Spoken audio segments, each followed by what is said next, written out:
America is home to 33 million small businesses, the beating heart of communities across the country.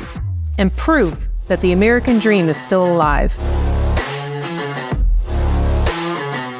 This is a show about those dreamers and doers and the communities they serve. Their real life stories. Their struggles and successes. Their grit, determination, and passion. And the people who fight to keep their American dream alive. I'm Alfredo Ortiz. I'm Elaine Parker. And it's time for another episode of Main Street Matters, America's small business megaphone. Hello, and welcome to another episode of Main Street Matters, America's small business megaphone. I'm Alfredo Ortiz, CEO of Job Creators Network. And today, this is kind of a breaking news episode because there's a lot of news going on. So today, we are very, very fortunate to have a good friend of mine, a board member and head of American tax reform, Grover Norquist. And Grover Norquist is the president of, like I said, for Americans for Tax Reform, and a true advocate for it for probably 3 decades, or not, Grover, I think is the amount of time you've been so. Like that. And one of the strongest taxpayer advocacy groups that was founded in 1985 at President Reagan's request. So we're very, very fortunate to have Grover. And he'll also be joining us at the second JCN Freedom Fighters Summit in Gala on May 1st and May 2nd in Savannah, Georgia. So get your tickets now at jcn2025summit.com. Grover is an amazing luminary of the conservative movement and worth listening to. And again, we're very fortunate to have you on today. Thank you for joining us, Grover. Thank you. Good to be with you. A lot of news going on. Let's talk tariffs. Just this morning, there was some news flash that Kevin Hassett said Trump is considering a 90-day pause on tariffs. I don't know. From what I know of President Trump, he read The Art of War, The Art of the Deal, wrote The Art of the Deal. I'm not sure he's going to be blinking anytime soon. But what do you think, Grover? What's going on with tariffs? Well, as the president has said many times, both publicly and to his staff and other Republicans, his goal is free trade and fair trade, and to make sure that other countries aren't using non-tariff barriers against it. The Europeans have a bunch of rules to make it difficult for American beef to be sold there, or to regulate our communications, X, Twitter, and so on, to censor things, which interferes with our ability to function as a nation and to have free and open businesses. And so he wants to use these threatened tariff increases to renegotiate agreements that had come about over time, or just been there forever, or things that we didn't focus on. And that's very important. So what I think, using that as a negotiating tool, having everyone's attention to say a 3-month pause while we negotiate things, that's not a bad idea at all.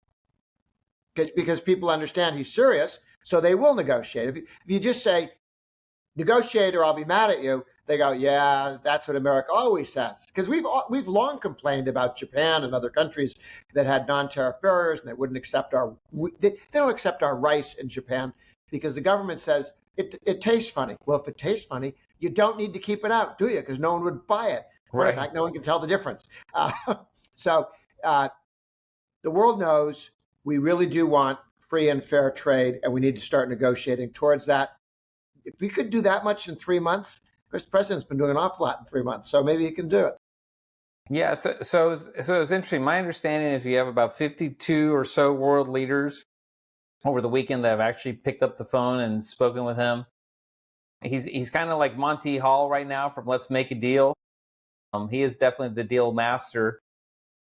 I'm kind of wondering whether or not he will blink for the 90-day pause. I'm just not sure, but we will definitely see. One thing's for sure is that I know the market is kind of reacting not so great to it. But overall, when you think about what he's trying to do, and I think you mentioned this already, but it really is about trying to bring some jobs back, I think, here, especially manufacturing side, to the U.S. Do you think ultimately, let's say he wins on, from a tariff perspective and he's able to negotiate with some of these American companies.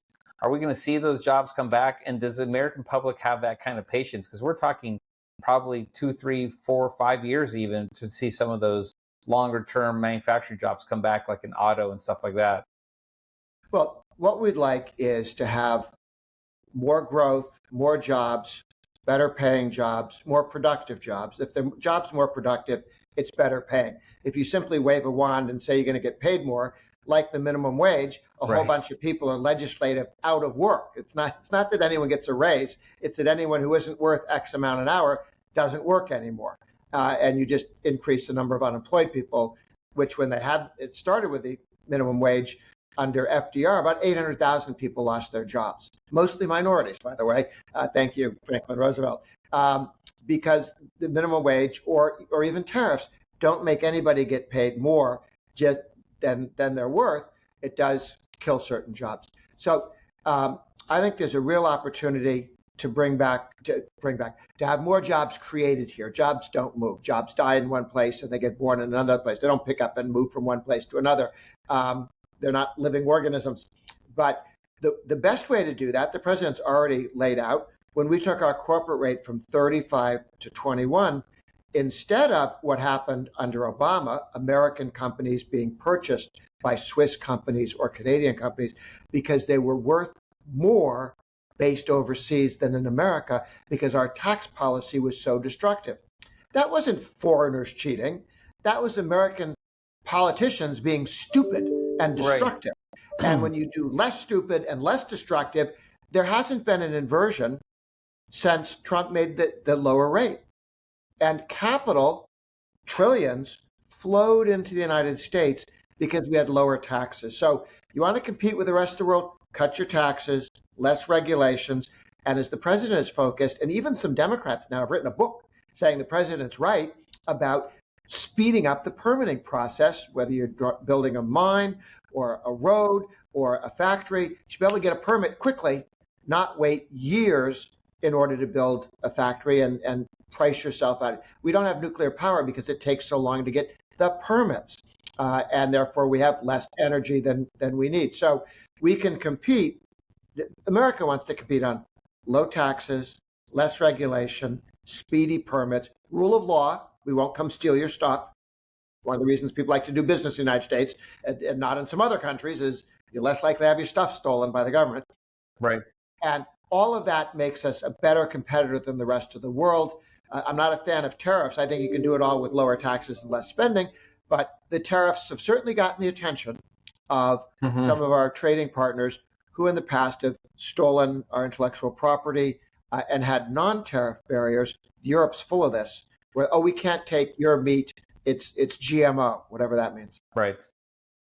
So let's talk about that because, for the average American out there, American consumer, let's say, this whole conversation, the conversations we're seeing on CNBC and Fox Business and on Fox, I mean, it's people are just, their heads are spinning, right? Their eyes are rolling to the back of their heads. Let's break it down a little bit, first of all, on the whole tariff thing and how the calculations and what people are talking about, what Trump talks about in terms of there's the quote unquote tariff, that's the nominal amount that's being put on in terms of goods and services. But then there's these other things that are being thrown in there, like barriers to trade, stuff like that. Can you kind of break it down so that the average person understands exactly what those other components are and why those are hurting us in addition to the nominal numbers that are being placed on our goods and services? Sure. There are in China, where everything's run by the government can decide whether a quote unquote business, which Americans think of as an independent entity making economic decisions, actually is taking direction from the Communist Party of China or else. And they say to them, we don't want to buy this much from America, which is, of course, why Chinese reaction to our tariffs can be so devastating, because the government can push a button and all of a sudden an entire business in the United States, which was selling stuff to China, is just shut down. And they don't have to have a tariff, and they don't have to have a reason, and the contracts don't matter. So they're a tough neighborhood to work in. But even without the tariff war, China was doing this to advance itself and also stealing technology. Now, we've had problems with countries stealing technology over time. When we were a very young country, we used to steal technology from Europe. And it's not a good thing to do. And we want to keep it down to a dull roar.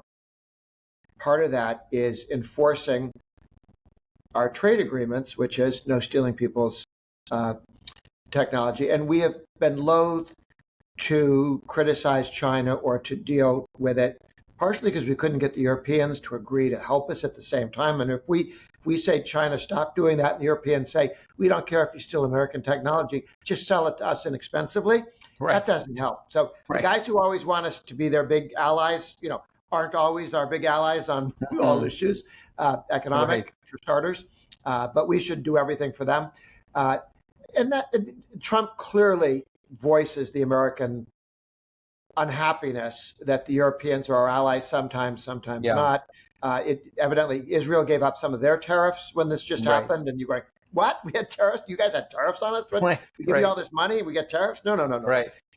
So there are a lot of countries that we're very generous with and that nickel and dime us, and it's just nonsense, which is why I think a lot of what you were talking about, 50, a lot of countries are very going to quickly move. Well, it's not that big a deal for us, so we'll knock it off.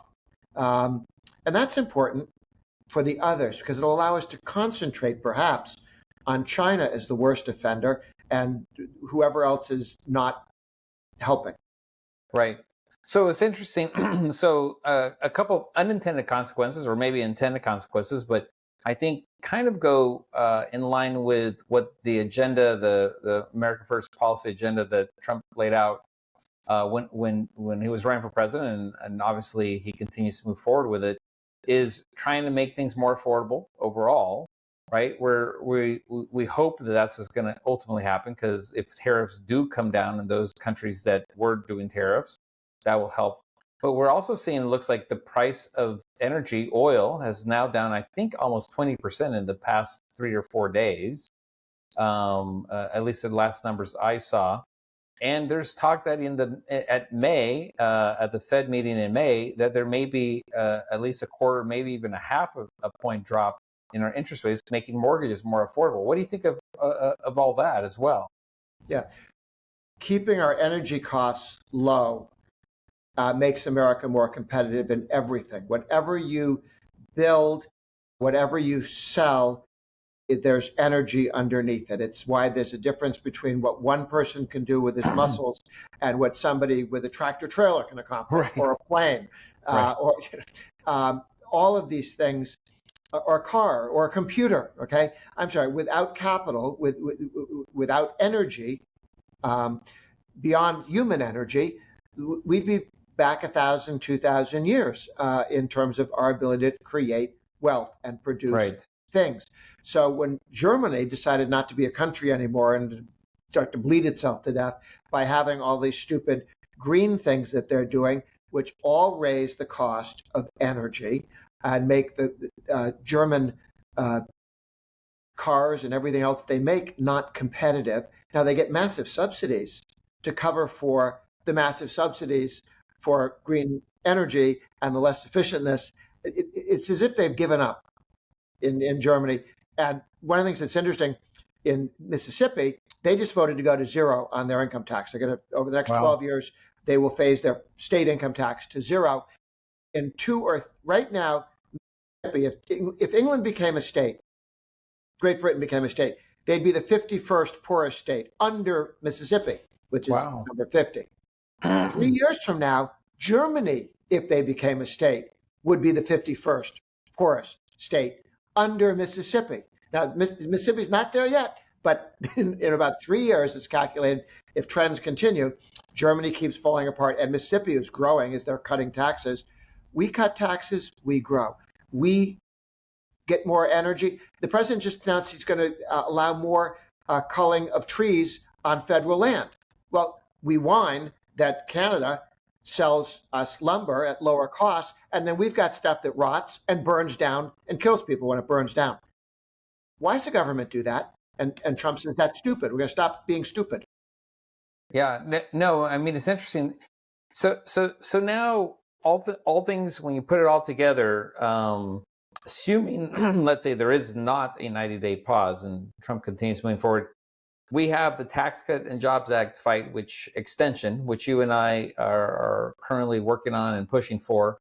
Does it not give it probably even more importance to make sure that we get these tax cuts done ASAP?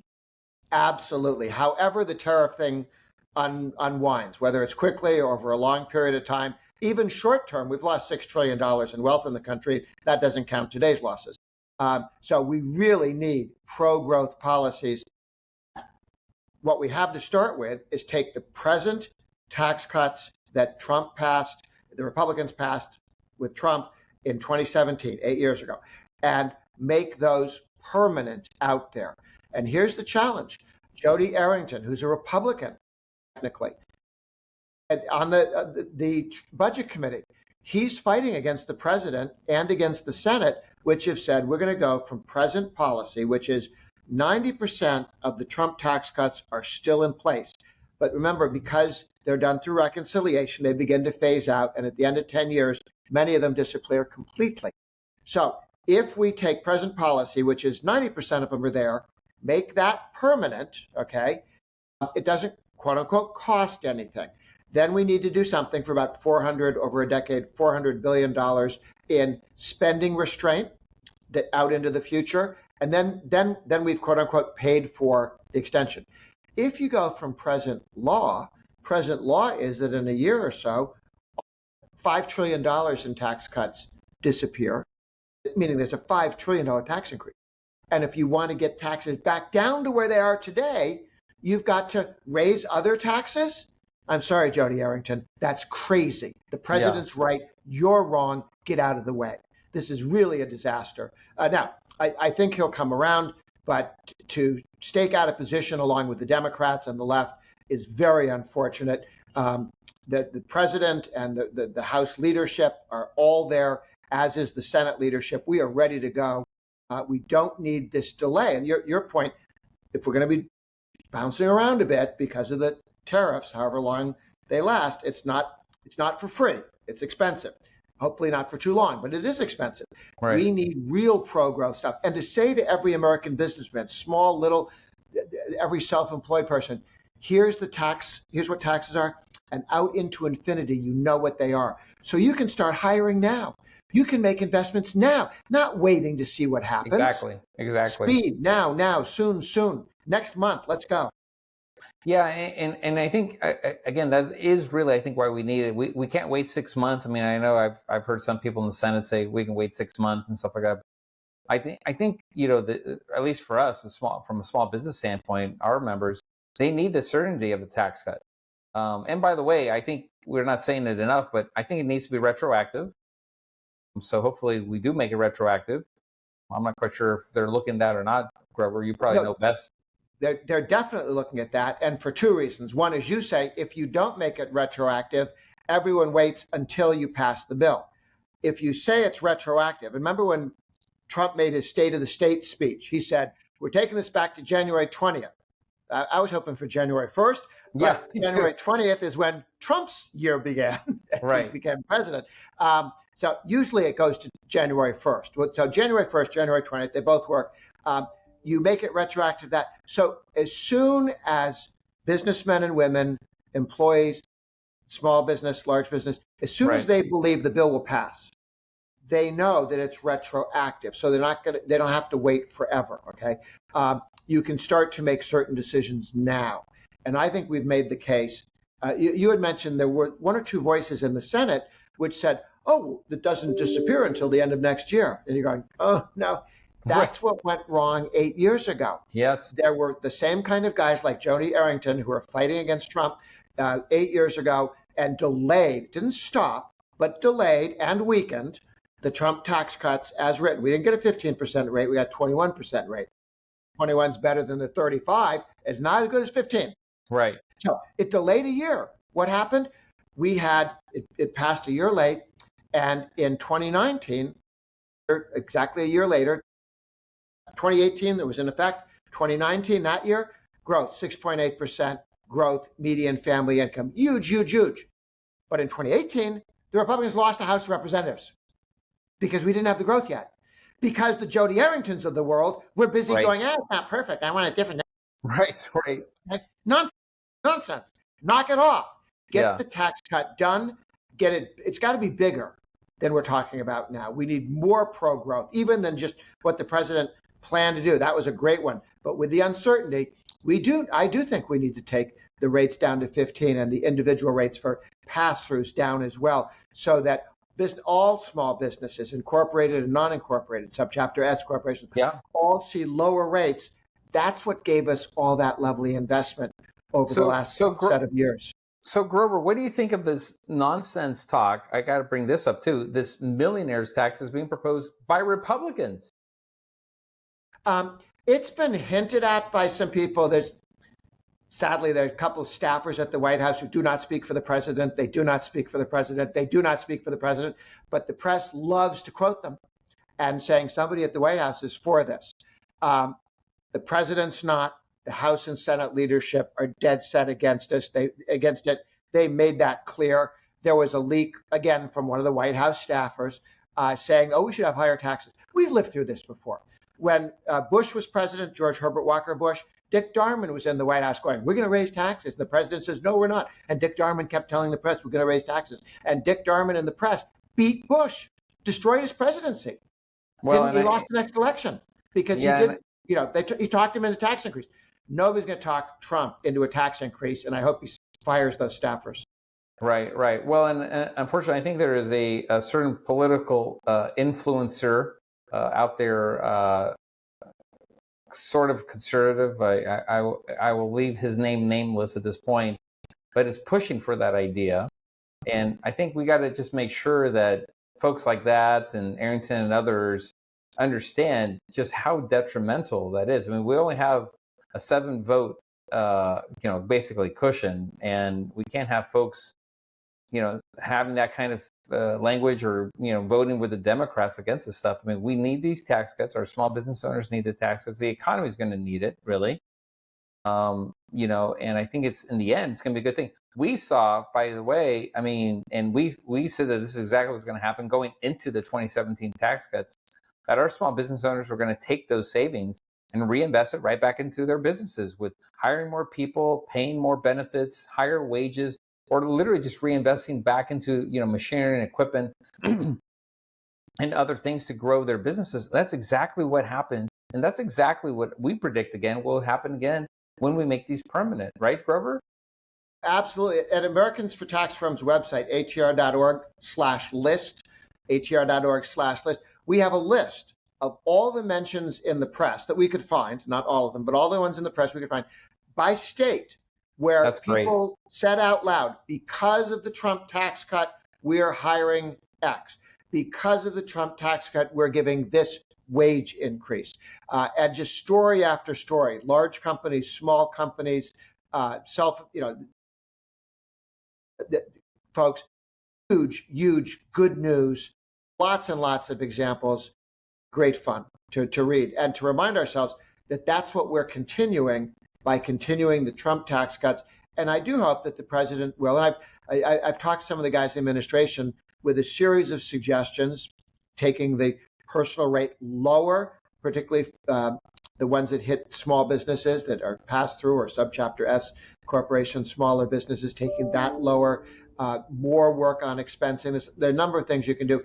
Indexing capital gains so you don't pay any capital gains on inflation, just on the real gain on your home or your land or your business or your investments.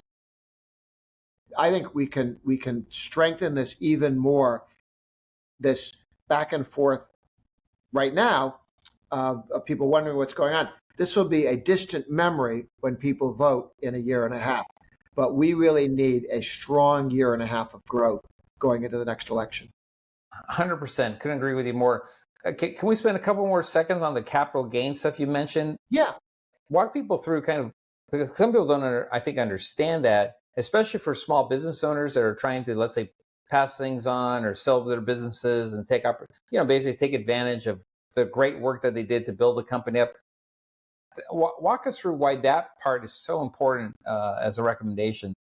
Absolutely. Way back in 1978, under a Democratic House and a Democratic-controlled Senate and Jimmy Carter. The House and the Senate, mostly driven by Republicans, but they wouldn't have passed without Democrat votes. They voted to cut the capital gains tax basically from 50 to 25. It was like in half. Okay, and Carter wanted to raise the income tax, but his economy was falling apart, and he didn't know what to do, so he signed the bill because the Democrats had okayed it, and that's when we started to see some improvement. And then Reagan came in and really institutionalized that approach. So it was very helpful. But once it became Reagan's idea, they could have said, hey, we were for this in 78, but they went back to being the tax and spend guys instead of the let's have growth people. And so then they became violently opposed to cutting the capital gains tax. And it's kind of been off the table, and the Democrats always want to raise it. But the one thing that Democrats and Republicans have both agreed on, Schumer has endorsed, not taxing inflation when you tax capital gains. That has passed a Democrat-controlled Senate once and a Democratic-controlled House once, not at the same time, but once each. And Schumer voted for it and spoke for it, as did leading Democrats in the House. So this is one of those things that we can get bipartisan support for, indexing capital gains. So you buy land, you sell it 10, 20, 40 years later. You have a house, you sell it 10, 20, 40 years later. You start a small business and it grows, and then you sell it. If you lived through the Jimmy Carter inflation, 10%, 10%, 2 back-to-back years, if you lived through the Biden inflation of 20% over 4 years, anything you sell, shares of stock that you bought for your retirement, your 401k, your IRA, those are punished and taxed as if all that inflation was a gain that you had, and it wasn't. And so you say whatever you are selling, your business, whatever, you take all the inflation out of the gain.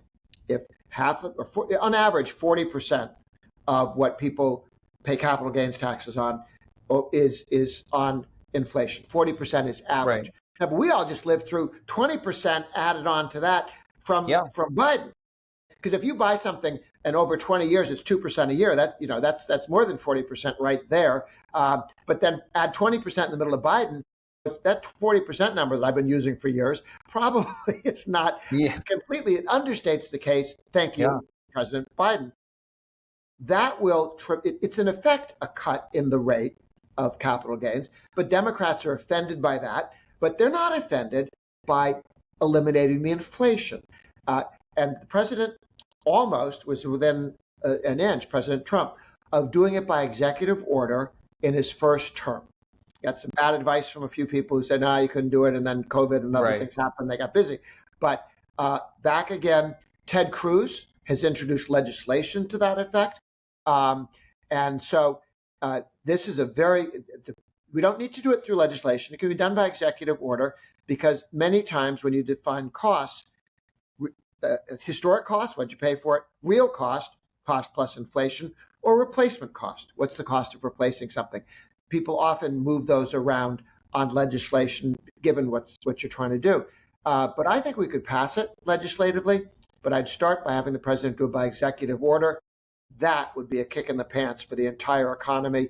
It needs to be done sooner rather than later. I'd like to do it 2 days after we pass the budget and the reconciliation package, and then say, okay, guys, now we're moving, and we're going to do. I think it's a phenomenal idea. Now, breaking it down in the overall effect of that, it doesn't basically free up capital by allowing that to happen.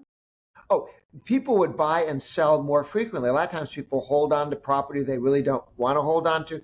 They stay in the house that they don't want to rent anymore, right? Yeah. And we want people to be able to sell things quickly and early to somebody who would take them and make more use of them, so that we want it to be as fluid as possible, to move as quickly as possible, and not get locked into positions because of stupid laws or taxes. So you really do unleash capital to move to highest and best use. Right. Yeah, no, that makes sense. So folks, Grover Norquist, best mind ever out there. You can come see us at JCN, see Grover at JCN2025summit.com in Savannah, Georgia, May 1st, May 2nd. I'm looking forward to that. That's going to be great. I joined you last year. Yes, and it's gonna be great. The panels are great. We've got some great folks on these luminaries like yourself, really in the actual conservative movement. And we're keeping it intimate, Grover. And I think that's the one thing that I actually love about our stuff is that it's not the 15, 20,000, massive events that happen around the country sometimes. We want people who are going there who actually want to make a difference, who want to do something, who want to leave a conference and say, okay, I've got my marching orders of what I need to go do, right, to help the president's agenda. And I think that's what I really love about the way we've actually kind of framed our event. It's a gathering of business leaders, people who run their businesses, but also do things in the community. And keep in mind that if you don't pay attention to the politicians, they're watching you. Yeah. They will rob you blind if you don't spend a little bit of time protecting your family, your assets, your house, your business. Yeah, absolutely. So again, folks, get your tickets, JCN2025summit.com. And we just can't wait to have those conversations and more. We're super excited about those 2 days. And so, Grover, again, I know time is kind of limited here, so thank you very much for joining us. Thank you for all the information. This is going to be kind of like a breaking news episode, so we're going to try to get this out today or tomorrow. It's things are happening fast, so stay tuned. And again, for everyone out there, thank you very much for joining us. Main Street Matters is a part of the Salem Podcast Network. New episodes debut every Wednesday and Friday, except this one may come out a little bit earlier, like I said, either today or on Tuesday. And don't forget, again, we want you to join the second JCN Freedom Fighters Summit and Gala on May 1st and May 2nd in Savannah, Georgia. Get your tickets now at JCN2025summit.com. That's 2 M's and 1 T. And thank you very much, Grover, and thank you, everyone, for joining us.